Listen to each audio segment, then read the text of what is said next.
Ang dish natin ngayon, tinatawag ng panahon.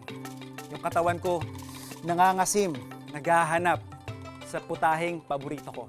Gagawin natin, sinigang na bangus. This is how I normally do my sinigang na bangus. So, ang pinakagamit ko talagang stock dito is yung hugas bigas. I think that's a signature Filipino technique na ginagamit natin. And ako pa kay Arpats yan. So, what I normally do, kagaya ng mga ibang putaheng shinare ko sa inyo, I normally create yung flavor. So, bago ko ilagay yung ating pinaka-protein or yung pinaka-fish natin, I would want na may maa-absorb na siyang lasa. Gagamitin lang natin yung ating tomato. Lagay lang natin siya. And yung mga pampaasim natin, nakita nyo naman, gagamitan din natin siya mamaya ng dahon ng sampalok. And after that, let's put in some onions. Pwede kayong gumamit din ng pula.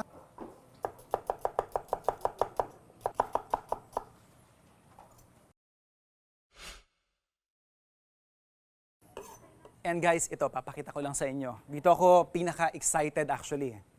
Ito, yung dito lang namin sa Kalipayan Farm na experience so far.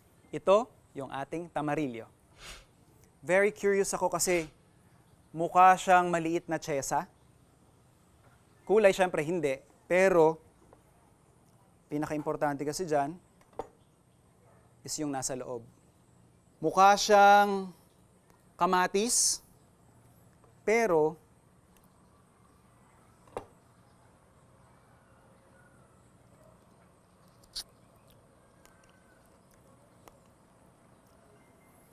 mukhang kamatis yung itsura, pero yung buto niya mas matigas, pero yung pinakamasarap na part niya dito is yung yung pinaka-flesh niya. Para siyang mangga. Hindi yung manggang maasim na mangga. Para siyang manggang may kamatis. Tapos yun, may parang bumabahid na humahabol na pait. Very unusual, lalo na sa mga ikukumpara nating gulay na karaniwang nakikita natin dito sa Pilipinas. This is something definitely unique. Very exciting yung lasa niya. Pwede ninyo to, I'm sure, pwede nyo tong ilagay sa mga smoothies, salad, fresh salad, pwede nyo rin siyang isama. Definitely, this is something na pwede pa nating pag-aralan or ma-appreciate pa. And by my estimate, siguro isa sa mga high-valued crops din ito. Mas mataas, I'm sure, ang presyo nito. Hindi lang ako familiar kung paano siya palalakihin, but there's definitely a great potential, lalong-lalo na sa lasa. Kaya for this opportunity, gagamitin ko muna siya sa ating sinigang.